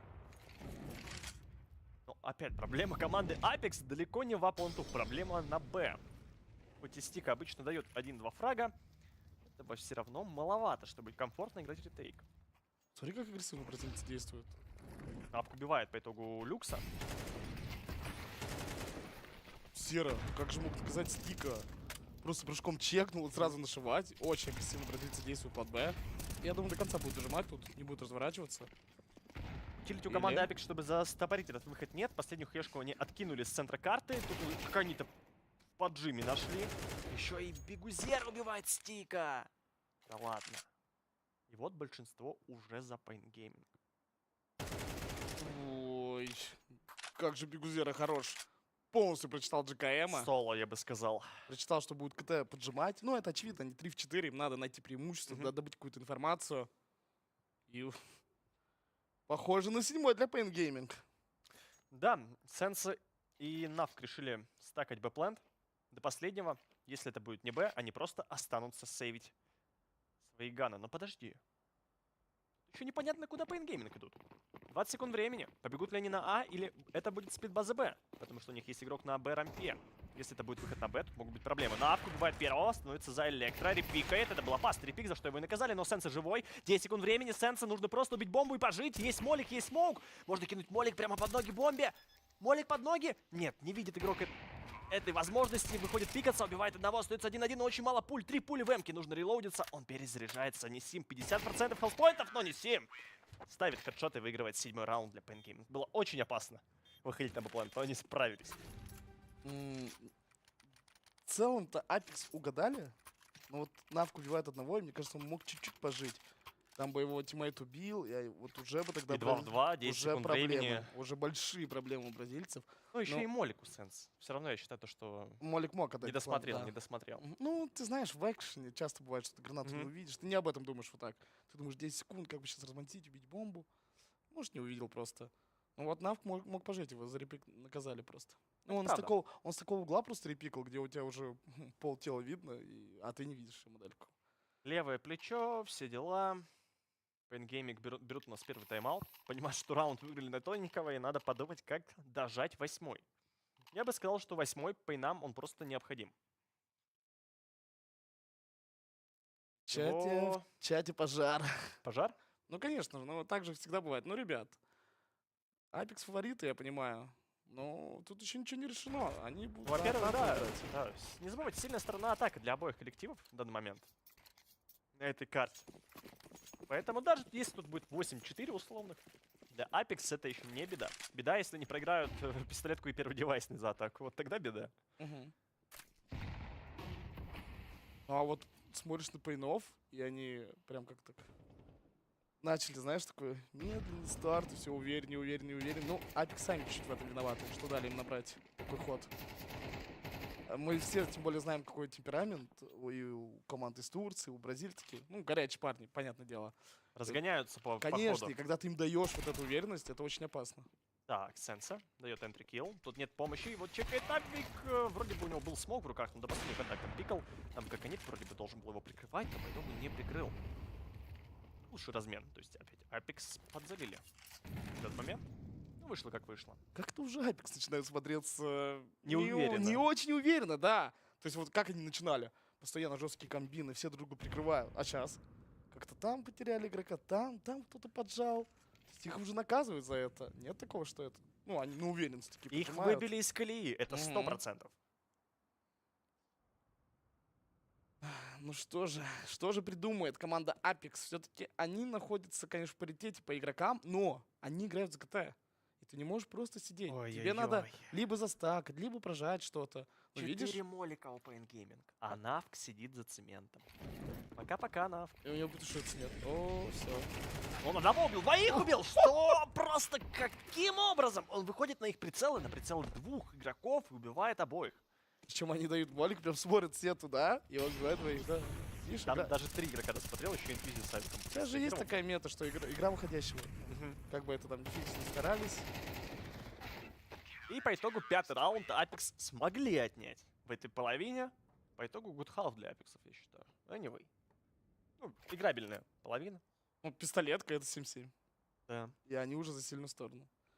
Так что, ребят, не знаю, почему вы так в чате переживали. Конечно, понимаю, что ставки горят, но Нервы на пределе. если смотреть по игре, да, они, конечно, начали 4-0, и Пейн красавчики взяли такой стрик, сделали. Просто 7 раундов в ряд. Пейн все равно молодцы. А вот знаешь, у кого ставки говорят, а у кого пикемы? Потому что лично у меня Pain Gaming стоят 0-3. Ну, не знаю. Вместе с Imperial, по-моему. Я уже сам забыл свой пикем.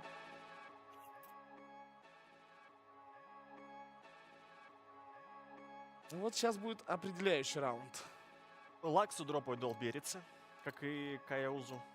Я думаю, что сейчас равно сноубол будет от Apex. Коэффициент от Бэтбум, друзья, 1.88 на обе команды. Кэфы совершенно равные.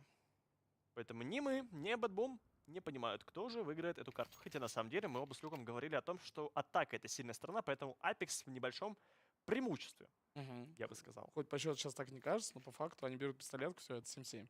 И они Да уже и играют за сильную сторону. Даже если они не берут пистолетку, но ставят бомбу, там можно сделать форс-бай с галилами против МП-9 и одной-двух эмок.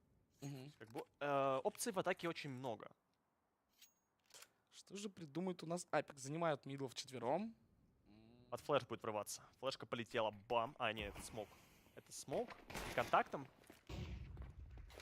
Как контактом? Плюс это W сплит базы. побежали. Да-да-да, это там же сплит игрок базы. пода. Да, там же игрок пода был изначально. Ну тут 3 игрока у КТ. Ой-ой-ой, как раз тапал Бигузера. Двоих убил. Еще и параллельно падает у нас Стика вместе с ЖКМом. Последним остается Коконита 1-4. Шансов на раунд у него минимум, хоть и есть бомба на руках. В теории по одному распикать. Ой, нет, а тут Люкс просто задушил с этими дуалками. Говорит, иди сюда. Ладно, чат, вот теперь можно переживать за команду Apex. И бомба не стояла даже. Не поставили пачку раз. И вроде у Apex-то задумка прикольная была. Не каждый день увидишь такую пистолетку, где люди кидают смог, ну, вот так в 9 и прибегают на сплитом. Вот, выглядит прикольно. Под флешечки, все вроде прошли. Есть ощущение, что кому-то нужно идти все равно на 9. Нельзя всем через мейн Может быть. Но бразильцы как-то вот просто не растерялись, как будто были готовы к такой пистолетке. Тоже Может, верно. ну, я просто не эксперт по команде Apex. Может, они ее уже делали так не раз. И бразильцы, ну, подготовились и ждали от них такую пистолетку. Может быть, такое тоже. Ну, смотрелись уверенно бразильцы. Я говорю, опасно. Вот Apex единственную ошибку допустили, что дали бразильцам почувствовать эту уверенность. То есть они могли и дальше их душить, вот так брать раунд за раундом. А так бразильцы 7 раз взяли и уже очень, ну, сильно в себя поверили. Бигузера разыгрался, я бы сказал. Как бы он всю карту показывает хороший перформанс. Важные фраги в размене дает. Сейчас вообще пистолетку почти в соло выиграл. Там тиммейты тоже не подкачали, но он дал важнейшие 2 килла. Так, и теперь раунд на глоках. Apex попытаются выйти на Б-плент. Здесь один опорник, один хелпующий игрок. И Сима не должно возникать проблем в теории. Хотя, с другой стороны, флешка не лучшая от тиммейта, потому что бландит не всех в атаке, но бландит игрока обороны. А ты знаешь, может, это тактический фит? Потому что я объясню. Мог всех кольт собрать, а так убил 4 игроков, убили импахи. Но $1000 теряется как минимум из-за армора. Ну и что, а так прибыль. Кольт забирается. А прибыль превышает ли потери? Ну, Разница $300. То есть прибыль с этого фрага является $300. Сделал он 2 фрага, это $600 прибыли. Но нормально. потеряли 1000 за армор. Не, почему, смотри, они 4 убили с импахи. 4? Да, 2400. А, Нормально. ну тогда ладно. я Тогда говорю, прибыль превышает потери. Стонкс. Что может быть? Ой-ой-ой, JKM. Кауза наказывает за то, что он вышел до флешки. И Бигузера побежал. Ну, слишком уверенно. Ну, куда же вот так? Это как-то уже было чересчур. Попытались в агрессию сыграть, но чересчур уверены в себе были Pain Gaming в Да. этих дуэлях. Не будем забывать, что у Пейнов не так уж много денег. И Сим погибает. Тоже довольно странно. По Джимми хотел вот так через лестницу убить. но- Там уже 3 в 5, там уже надо что-то делать. Не, если бы Apex в этот раунд проиграли, как будто ГГ. Но тут Пейн решили выгодить свой характер.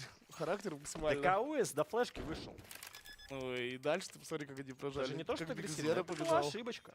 Как Бигузера побежал. А тоже дальше, супер да. агрессивно. Да. Хотели на неждан сыграть, на уверенности, а получилось, что... Апекс наказали за это. Так, ну и Люкс по итогу сейвит М-ку вместе с NQZ. Это позволит команде по ингеймингу комфортно перезакупиться. Более-менее перезакупиться, скажем так. 1 по 9 будет, скорее всего, унесимо. Либо ФАМАС. Так-то 9-6. 3 раунда всего. Если Апексы берут следующий, это уже 9-8. Потому что, ну, будет 9-7, у них фулл эко, и это 9-8. И, ну, разрыв в 1 раунд опять. При том, что по ингеймингу взяли пистолетку, и антиэко. Это может все равно не хватить этого.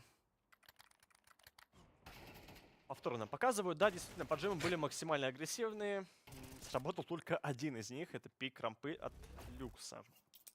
По закупу, как я и говорил, закупились вполне комфортно. Только один МП-9 есть у Несима, но при этом у него есть фулл утилити, что весьма-весьма неплохо. Так, что у нас будет делать Апекс? Возможно, прорваться на рампу или нет? Или просто откинуться и постоять похолдят? Так, никаких дерзких врывов на рампе нет. Просто Пока бесконтактный бой, так называемый. откинули свои утилки, встали, начали контролить. Это мы часто на вертига это видим. Дефолт. Атака откидывает, КТ откидывает. Без этого никуда. Ой, как же ЖКМ И впитывает. сразу побежал такой, блин. Он говорит, больше я не хочу, ребят. Да-да-да. Я свое впитал уже, теперь вы. Так. Пускает Бегузера мид, но ротации на мид с А нет. И как бы это ни была ошибка, потому что там находится Коконита. Он может продавить в тайминг и собрать просто 2 спины. Вот уже и перетяжка пошла от NQZ на центр через КТ. Какой же важный раунд для обеих команд. Да, раунд за 2 по экономике. Ну, атаки еще будут. Ты посмотри, там Ну да, там сбережения 3000. какие-то есть. А особенно если бомб поставят. И вот бонус там еще не минимальный. Вроде как. Ну, 40 секунд остается у команды Апекс. Рампу они до конца не отбили. Ух, ну, Люкс подставляется, находит его сенс тут. Наказывает за этот чек. Так, и что по утилити? Есть утилити у Apex на полноценный выход на А, чтобы раскинуть. Пора бы это делать, потому что времени 30 секунд. Хорошая флешка была, жаль, она просто флешка ради флешки, так называемой. Никто под нее не пикал, ничего они под нее не делали. Каос пытался пропикать рампу. О, у них еще, смотри, какой фон за мидл. Боятся они за спину. Ну, правильно, вертика часто люркер играет пользуется. 10 секунд времени. Apex, надо что-то делать. А там 2 игрока в кармане. Как поставить бомбу? Непонятно. GKM с пачкой падает. Размены летят. Успеют ли они поставить? Да, они успевают Успевают. поставить и выиграть раунд. На моменте шансов было очень мало. На тоненького, я бы сказал, Апекс действует. Ну ты подожди, не Сим.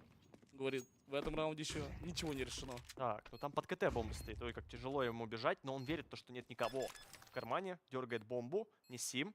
Правильно, распикать, убивает. Никого он не убивает. 4 хп стоял лавку, но потом пули полетели мимо. Вообще он мог ган подобрать. Да, мог и калашить, ведь он топает. с МП, ну по нему уже есть инфа. Да. Он убивает игрока, почему калаш не взять, я не понял. Он решил, ну ладно. Может, тайминги не хотел какие-то терять, хотел вот прям вот максимально быстро подойти и бомб керри поймать в планту. Может быть, или потому что ближе дистанция, с МП Вот. лучше. Реплей очень интересный. Тут, во-первых, 2 игрока, которые делают первый фраг, но потом, видимо, оба отворачиваются. Да. Ребята, ну вы, конечно, молодцы. Один стоит под открытый под рампу, чекает сайт, а другой его прикрывает по другим углом. Все равно опасно было для Apex. Если бы там Стик не находил эти киллы, то они могли бомбу просто не поставить, не успеть поставить. Да, еще инквизив в планту был, которого убили вот прям на последних секундах. Ну, Если бы он пожил чуть-чуть и вышел пикаться, когда бомба ставилась, и убил бы того, кто ставит бомбу, тогда тоже бы пейны могли бы забрать раунд. Но имеем, что имеем. 2 кабая от Pain Gaming. На руках есть только юспы и 1 по 2000 для Бегузера. это про что я и говорил, и это выглядит как 9-8 уже. Так, засада сработала.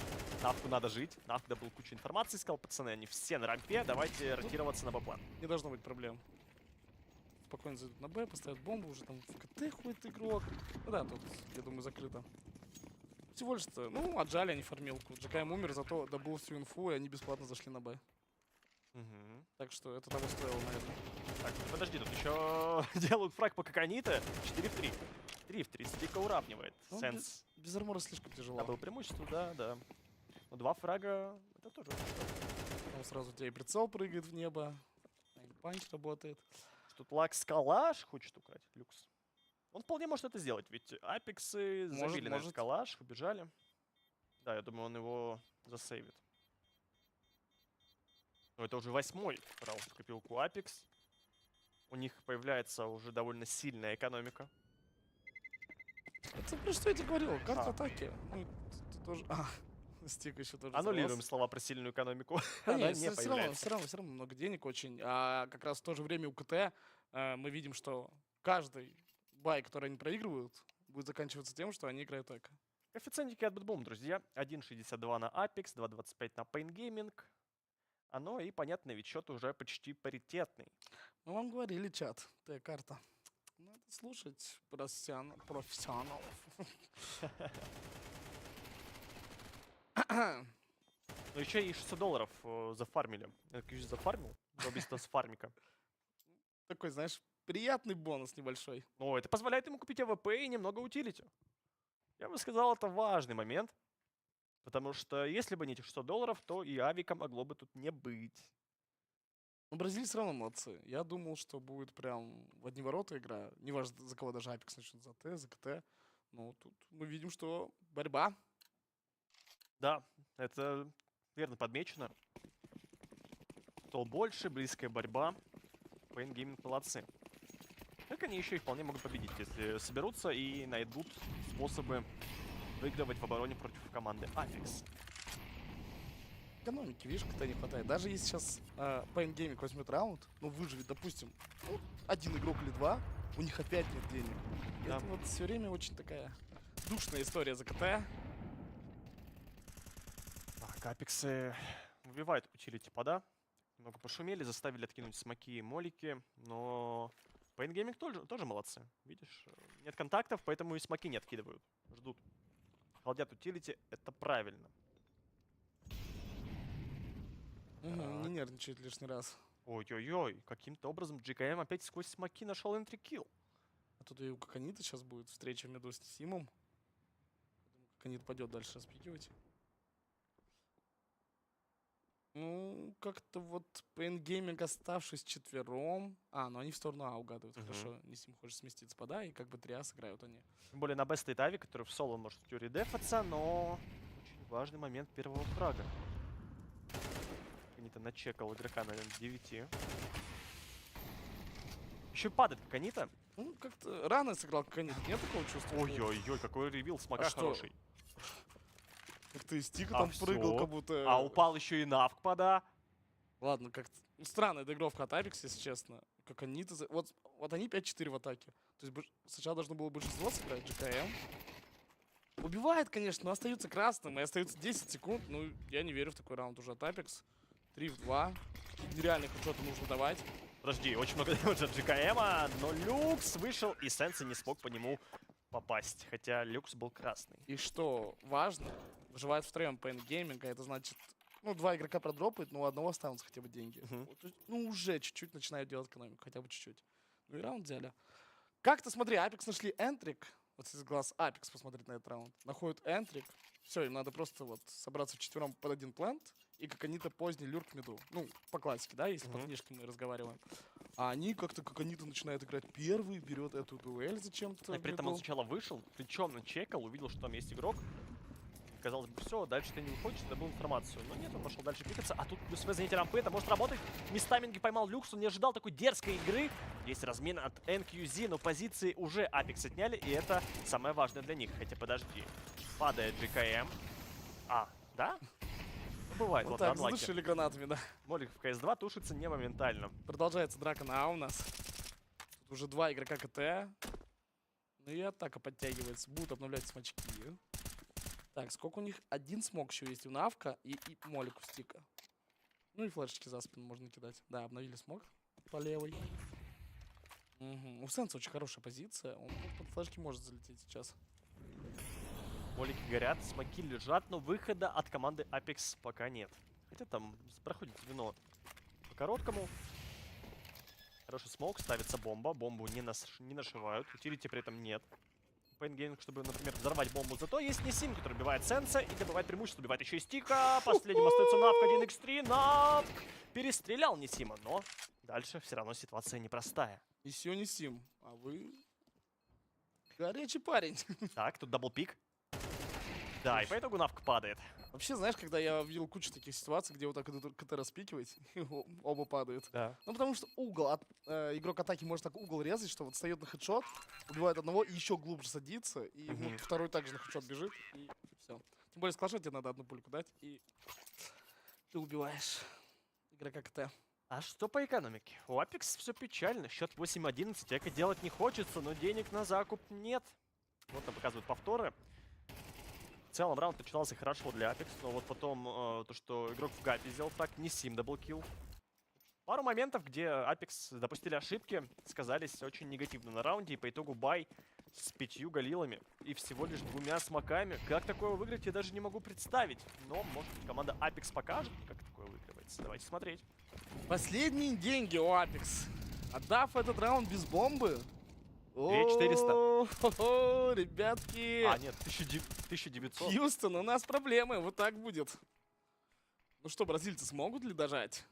По эндгеймику. Просто удивляюсь, у них Киви находит энтрик по GKM. Ой-ой-ой-ой-ой. Где был сделан? На миду. Проблема у команды Apex. Надо что-то придумывать. Так, чувствую, мой пресс заруинит. Ладно, подожди, как они-то убивают NQZ. Размен 4 в 4. И понимаю, то, что NQZ это mid/B плеер, то есть они ослабили точку Б, и под это Навк пытается как-то играть. Бегузера тут действует довольно агрессивно. Наводится прямо на Навка. Ну, это, да, нам спасибо показывают и с X-Ray и без, как это выглядит. Так, и тут приходит тиммейт на хелпу, полетела флешка, пик под флешку. Стика отвернулся, но получил по голове двоих. Бегузера вырубает каким-то чудесным аимом, откидывает сам флешку с пыра, и под нее пикать уже не собирается. Я не знаю, у Apex большие проблемы. 30 секунд. Да все. 1-4 остается. План пошел для команды Pain Gaming. Последним остается Навка 1x4. Шансов минимум. Их даже нет, я бы сказал. Ну, подожди. Я не Убивает знаю. одного, другой галил. Да не Со спины не читался. Тут уже... И сколько денег? Давайте посмотрим, сколько денег у команды Apex. Посмотрите. 2400. А 2400. Им надо... Честно, вот сейчас им надо рискнуть. Взять просто теки, взять мак 10 и какой-то вот фаст бэсплит через мидл, раш рампы. Вот что-то такое сделать. Если они сейчас начнут ползать, то я думаю, нет. А вот раш рампы это тяжело, потому что один раз они Люкса уже подловили. Люкс Ну, больше Авик не потом будет разменял. расслабленно играть. Ну вот сплит Б, как будто сплит Б смотрится неплохо для Apex. Вот так побежать с теками или мак 10. Ну не, если вот сейчас будут вот эти диглы, ползанье, поздний раскид, я не очень верю. Чаще я вижу на вертиге, как берутся такие раунды просто на ноге. Ну, неважно, что вы хотите, Б-раш там. Или подойти сразу Б с нулевой раскинуть. Что ну, я просто не верю, что у них это получится, потому что Pain Gaming часто дрались за лестницу на Б. Очень часто туда летели молики, хаешки, то есть они агрессивно там действовали. Поэтому сплит Б выглядит неплохо. Но Pain Gaming стоит отдать должное. Хорошо играют за КТ в целом. И под Б, и на центре правильно действуют индивидуальные игроки, что позволяет чувствовать себя максимально комфортно. Pain Gaming молодцы, безусловно, но при этом и Apex очень много ошибались как-то. Да, тоже верно. И что у нас? На рампе куча утилити, там сквозь молики он с центра побежал, но по итогу его КОС забирает, и уже все. Уже 5-4 вы на пистолетах. Как такое выиграть, непонятно. Под флешку Люкс распикивает. Увидел, как они, тогда добыл информацию, но не более того. Как-то, не знаю. Не такой игры я ожидал от Apex, ребята, если честно. Не, Пен, красавчики, безусловно. Помните, как матч начинался? 4-0. Apex уверенно смотрится. Как будто пейнов не было на карте. А потом, оп, 4-3, оп, 7-4, Оп, 8-13. оп, 5-3, last раунд. Ну, я не знаю, ребят, честно, но Apex чуть сами в этом виноваты. Отпустили свою игру, которую Да начинали и 4-0. карта как будто не лучшая у них. Против пейнов вертига пикать. Да, Ну, я да. согласен, наверное, да. Просто я этому сначала не придал значения, потому что подумал, что все равно Apex намного сильнее. Может, они так же подумали, ребят, мы намного сильнее, все равно какая карта. А вот и подловили их ребята из Pain Gaming. Молодцы. Вамос.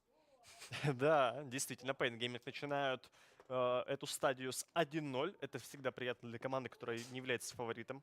Ну и для Думаю- фаворитов это приятно, я думаю. Я думаю, неприятно сейчас для многих зрителей, которые пробивали Apex. Ну, Да, ребят, так бывает. Во-первых, очень опасно всегда